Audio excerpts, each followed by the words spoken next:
नमस्कार दोस्तों। अरविंद केजरीवाल को नाथने के लिए योगी आदित्यनाथ निकल पड़े हैं दिल्ली की विधानसभा में। दिल्ली की विधानसभा के अंदर अगर अरविंद केजरीवाल जैसे धूर्त और इस तरीके के निकम्मे जालसाज फरेबी को अगर से निपटना है तो अरविंद केजरीवाल के सामने योगी आदित्यनाथ को उतारना बड़ा आवश्यक है। और योगी आदित्यनाथ की बताया जा रहा है कि 6 से 7 या 7 से 8 जो जनसभाएं हैं वो दिल्ली के अंदर हो सकती हैं। हालांकि जनसभाएं तो होंगी, लेकिन योगी आदित्यनाथ ने अरविंद केजरीवाल को नाथना उत्तर प्रदेश से ही शुरू कर दिया है।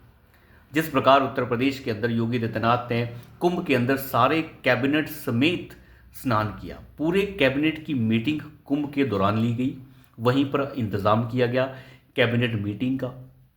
कैबिनेट मीटिंग लेने के बाद सभी मंत्रियों ने और योगी आदित्यनाथ ने कुंभ के अंदर स्नान किया और वहीं से चैलेंज कर दिया जालसाज फरेबी और चोरूचक्के अरविंद केजरीवाल को कि आप अपनी धूर्तता देखिए, अगर तुम्हारे अंदर दम है तो तुम अपने पूरे कैबिनेट समेत यमुना के अंदर डुबकी कब लगा रहे हो। जो व्यक्ति पिछले 10 सालों से यमुना साफ नहीं कर पाया, उसे चैलेंज किया गया कि तुम भी हमारी तरह यमुना के अंदर डुबकी लगा के दिखाओ अपने सारे कैबिनेट समेत। तो योगी आदित्यनाथ ने तो नाचना शुरू कर दिया है अरविंद केजरीवाल को। साथ ही साथ अरविंद केजरीवाल के बारे में योगी आदित्यनाथ ने यह भी कहा कि मुझे खबर मिल रही है कि महिलाएं अरविंद केजरीवाल के इस आवास के बाहर धरना दे रही हैं, और वो महिलाएं हैं पंजाब की महिलाएं, जिन महिलाओं के साथ अरविंद केजरीवाल ने 1,000 रुपये देने का वादा किया था कि हमारी सत्ता आ जाएगी तो हम 1,000 रुपये महीना देंगे। सत्ता आए हुए 2.5 साल गुजर चुके हैं, लेकिन पंजाब के अंदर किसी को कोई पैसा नहीं दिया गया। पैसा देंगे कहाँ से? उसके लिए पैसा होना भी चाहिए। दिल्ली में अरविंद केजरीवाल का वादा है कि 2,100 रुपये हर महिला को दिया जाएगा। वहाँ से भारतीय जनता पार्टी ने भी ये वादा किया कि हम 2,500 रुपये महीना देंगे। बिल्कुल सही बात है। ऐसे धूर्त के साथ निपटने का यही तरीका है। कई सारे वामपंथियों से लेके खैराती और जितने भी लठैत किस्म के जो हिंदू बैठ जाते हैं टीवी चैनलों के ऊपर, वो कह रहे हैं भाजपा भी तो लालच दे रही है। नहीं नहीं नहीं, भाजपा को लालच देना ही नहीं चाहिए।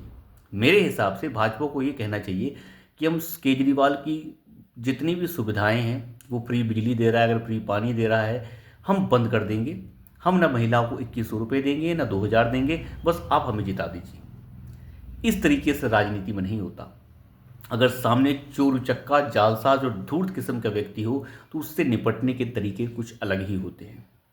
और योगी आदित्यनाथ ने ये साफ कर दिया कि यमुना को साफ नहीं करने वाला व्यक्ति वो यमुना के अंदर डुबकी नहीं लगा सकता। हम डुबकी लगा सकते हैं।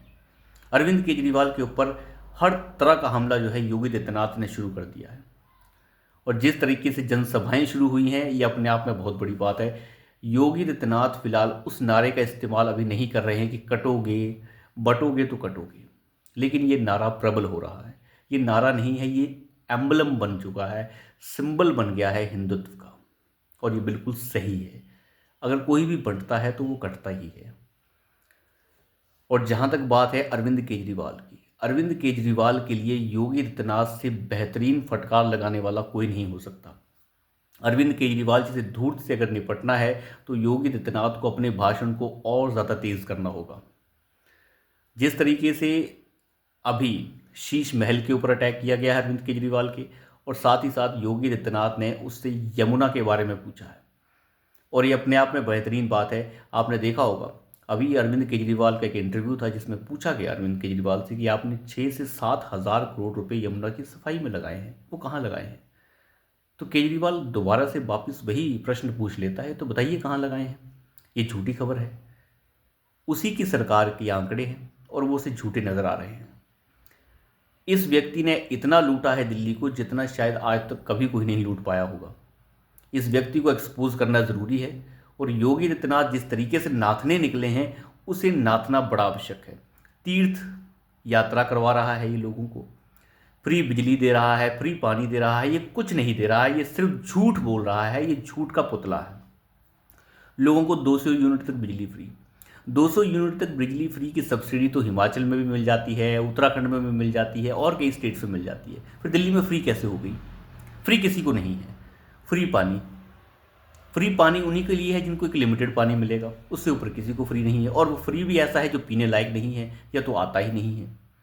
तो अरविंद केजरीवाल जो है इस तरीके का धूर्त व्यक्ति है, इससे अगर नहीं निपटा जाएगा तो दिल्ली बहुत बड़ी दिक्कत में आ जाएगी। ये व्यक्ति वो है जो डीटीसी को बर्बाद कर चुका है और अब कह रहा है कि मैं जल्द से जल्द मेट्रो को फ्री कर दूंगा। इसके पास और कोई तरीका नहीं है, एक ही मॉडल है इसके पास, मैं फ्री कर दूंगा, आप मुझे वोट दे दीजिए।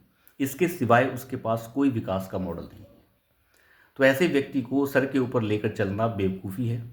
और योगी आदित्यनाथ अगर उतरे हैं तो मुझे लगता है अरविंद केजरीवाल का समापन 5 तारीख को हो जाएगा, लेकिन इसके लिए वोटिंग परसेंटेज बढ़ाना होगा। जब तक वोटिंग परसेंटेज 70% को नहीं पहुंचता है, इस धूर्त को बाहर निकालना बड़ा मुश्किल है, क्योंकि इसका जो वोटर है वो उसे वोट देगा ही देगा।